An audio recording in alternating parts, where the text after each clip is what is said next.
And we have an awesome team. I'm a 3-time life science entrepreneur. My last company sold for $22 million. My co-founder and chief technology officer, James Foley, is a Navy surface warfare officer with a background in IT, electrical engineering, and optics.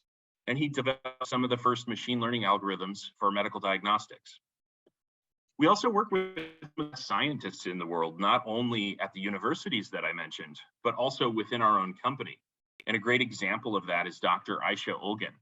She's a bachelor's in computer science, a master's in international business, a PhD in applied math and biostatistics, a Fulbright scholar in the US, a Chevening scholar in the UK, a professor of medicine, and she's lived and worked in 6 countries, speaks 5 languages, and is responsible for our research collaborations worldwide.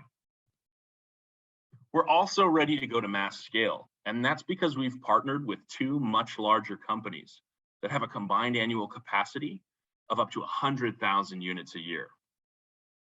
And we're at a critical inflection point in the history of our company, because while we've been doing solid R&D revenue with the Air Force for the past 3 years, we're about to transition into product shipping revenue in Africa. And we need your help to successfully navigate that transition. We're raising a $5 million Series A round. Actually now 4.2 million of it is already cash in the bank, and we're just looking for the remaining 800,000. And we intend to use the funds to achieve certification in Africa, sell machines there, hire some new key folks that we'll need as we go into our Series B, expand our IP portfolio, and then raise what we think will be a $20 million Series B round at probably a $100 million valuation. The current round has us valued at only $15.5 million. And that means that you could get a 6 or 7 times bump on the value of your investment in as little as a year. And those forward-looking statements, always have to be presented with caution. Anything could happen. But those guesses don't come from us, actually. They actually come from Techstars Ventures, which is a more than $250,000 investor in our company, as well as Octane in California. The current terms, we're offering participating preferred stock at a $15.5 million pre-money valuation. And those were negotiated by Kairetsu Forum, which is collectively the largest early stage investor in the world by total dollars. And that means that these terms, you can feel comfortable with them because they've been negotiated by the best, and you're getting the opportunity to benefit from the investment at parity with the smartest early stage investors in the world. We've also got a tremendous amount of traction from venture capital firms and other institutional investors. So you can invest alongside Apar Investments, Prelude Capital, Techstars Ventures, Trihelix Investments, and Micro Ventures, just to name a few. And we also benefit from an unprecedented Air Force program that makes available up to $15 million in matching funds over the next 4 years. And that means that every single investor dollar you contribute is 100% matchable with free, non-dilutive capital from the US Air Force. Now, in terms of an exit, how are we going to make money doing this? How are we going to get you your money back? We think that we're in a strong position to be acquired by any number of synergistic companies. And one I'll cite for you today is CVS. The reason is they already have health kiosks in 1,500 locations throughout North America, and one of the most active innovation divisions in the industry. And they're poised to disrupt medical triage with us, because imagine if you could go to your local pharmacy, swipe your card, get a diagnosis, take it to the nurse practitioner, get a prescription written, all on your own time, 24/7. CVS can capture all that revenue that's traditionally going to the doctor's office or the urgent care center, using their existing model with the infrastructure footprint they already have in place. And this is going to be revolutionary in terms of the convenience, the radical convenience for consumers. And it's going to be revolutionary for the business model of an acquirer like CVS. Of course, there's always the possibility of an IPO, and we continue to see strong activity in the diagnostic sector. Just to cite one example, technology called Q IPO'd in September for $200 million. And this technology is in many ways inferior to what we're offering. So we have a good prognosis there as well. So just to recap, we are a company that's in revenue. Our round is already more than 82% subscribed. Every single dollar you contribute is 100% matchable with free non-dilutive capital from the US Air Force. You could get as much as a 6 or 7 times value multiple on your investment in as little as a year.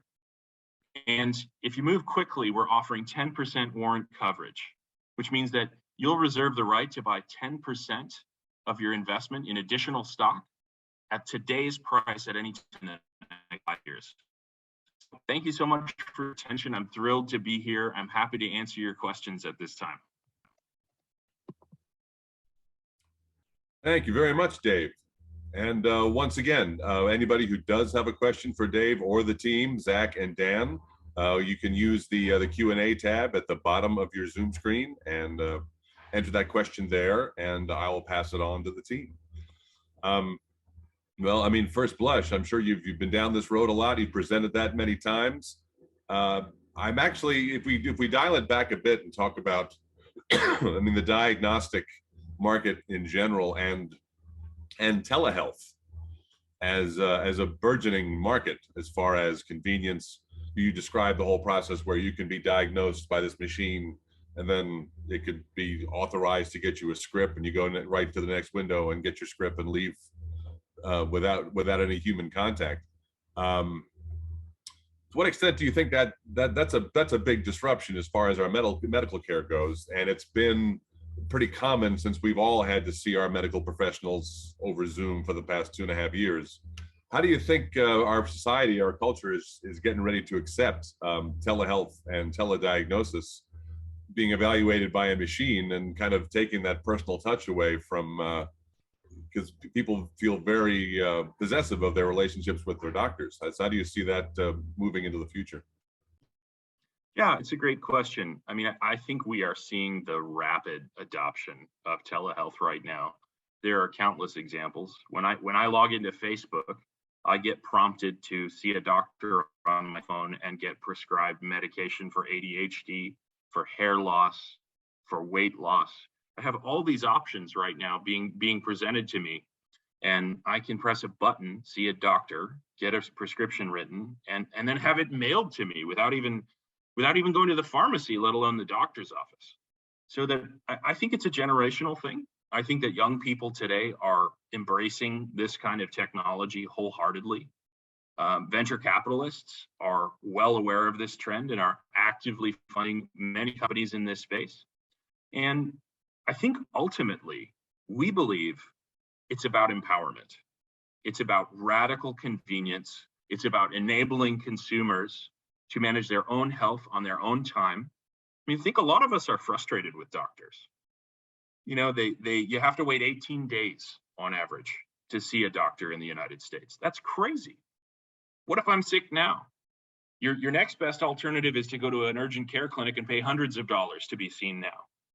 And we think that this should be a 24/7 ubiquitous service for as little as $20 for anybody that can access it in their neighborhood anytime, whether or not they have insurance. People deserve to be diagnosed and treated.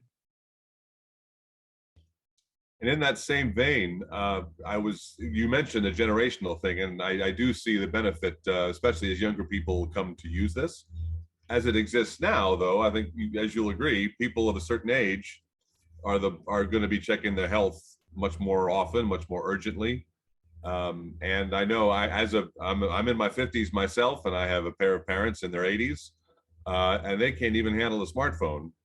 And you know, the idea of interactive screens in general just makes their feet itch. And so how do you intend to help the older generations who aren't as familiar with this kind of technology to help them develop a trust in that as well? I see, Zach, you have your hand up. Are you going to take this one?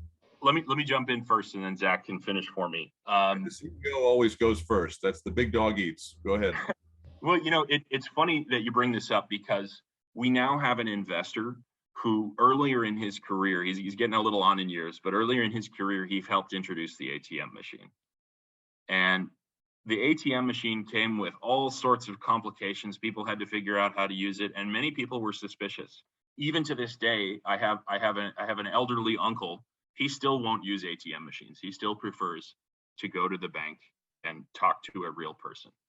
But for nearly everybody else in the 21st century, we just go to the ATM, and in fact, we're increasingly just going to the online banking on our cell phone. So it will take some getting used to, but the fear that people have around it, particularly the older generations, is totally misguided. Because even if you look at the impact on society, people thought, well, this is going to take away jobs from tellers. Well, it turns out that there are more tellers employed today than there were before the introduction of the ATM by far. So we're not competing with or trying to put doctors out of business. We're just making it more streamlined and efficient for both the consumer and the doctors, so that the doctors can focus on those high-touch patients that need extra attention. Zach, do you have something you wanted to throw in here? Yeah, well, just to your point, I was at my parents' house diagnosing, going through some troubleshooting on our machine. It was working fine, just had to work on some things. And I was inserting our slide and turning it on and so forth. And I said, Mom, look how easy this is. I mean, you could do this. And she was really upset that I even suggested that she could do this. She said, well, of course I can. So when she saw our machine, she immediately thought, well, I could participate directly in my own healthcare by doing exactly what my son is doing, and probably even better than my son was doing. So, it's anecdotal, but I think, a lot of people who are older, they would feel extremely comfortable using our technology. Yeah, I think that's a good point, Zach. Because it is so simple. It's not like trying to teach someone from a previous generation to use a computer or an online service, because it's a one-button interface. You insert your sample, you enter your name, you push one button. So I think that people will actually find this, even from the older generations, refreshingly convenient compared to what they're already trying to navigate the smartphone apps, and in many cases failing.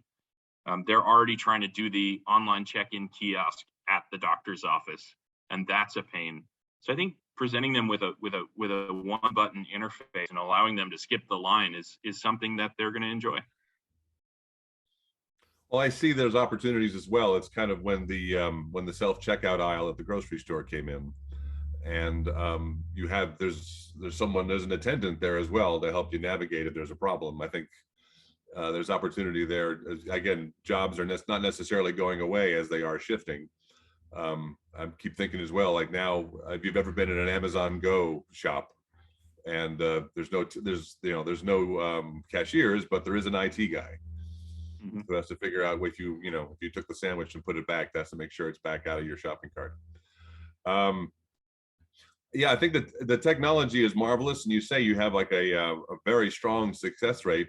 What is the contingency? I'm just speaking as someone, again, because it is a machine-based interaction.